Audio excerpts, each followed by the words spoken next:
എറണാകുളത്ത് കാക്കനാട് ഇൻഫോ പാർക്കിൽ നിന്ന് 5 കിലോമീറ്റർ മാറി ബസ് റൂട്ട് ഫ്രണ്ടേജ് ആയിട്ടുള്ള ഒരു ബഡ്ജറ്റ് ഫ്രണ്ട്ലി 3 BHK 3 സെന്റ് സ്ഥലത്ത് 1350 സ്ക്വയർ ഫീറ്റിൽ 3 ബാത്ത് അറ്റാച്ച്ഡ് ബെഡ്റൂമും യൂട്ടിലിറ്റി സ്പേസും ഒരു കാർ പാർക്കിംഗ് സ്പേസും അടങ്ങുന്ന ഈ മനോഹരമായ വീട് ഒന്ന് കണ്ടാലോ. തെക്ക് ദർശനമായിട്ടുള്ള ഈ വീടിന് താഴത്തെ നിലയിൽ covered car parking, sit out, living, dining, kitchen കൂടാതെ ഒരു ബാത്ത് അറ്റാച്ച്ഡ് ബെഡ്റൂമുമാണ് വരുന്നത്. മുകളിലത്തെ നിലയിൽ upper living space, 2 bath attached ബെഡ്റൂമുകൾ, യൂട്ടിലിറ്റി സ്പേസ്, ബാൽക്കണി എന്നിങ്ങനെയാണ് വരുന്നത്. നല്ലൊരു റെസിഡൻഷ്യൽ ഏരിയയിൽ ബെസ്റ്റ് ഓഫ് ഫ്രണ്ടേജ് ആയിട്ടുള്ള ഈ ഒരു വീട്ടിൽ നിന്ന് പള്ളിക്കര ജംഗ്ഷനിലേക്ക് 3.5 കിലോമീറ്ററും ഇൻഫോ പാർക്കിലേക്ക് വെറും 5 കിലോമീറ്ററുമാണ് ഡിസ്റ്റൻസ് ആയി വരുന്നത്.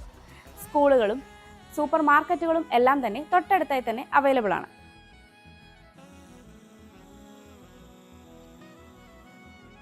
ഈ ഒരു വീടിന് ചോദിക്കുന്നത് 59 ലക്ഷം രൂപയാണ്. ഈ വില നെഗോഷ്യബിളുമാണ്. ബ്രോക്കറേജ് ഫീ ഇല്ലാതെ ഈ വില സ്വന്തമാക്കാൻ ഇപ്പോൾ തന്നെ സ്ക്രീനിൽ കാണുന്ന ബുദ്ധ സ്റ്റേറ്റ്സ് നമ്പറിലേക്ക് കോൺടാക്ട് ചെയ്തോളൂ.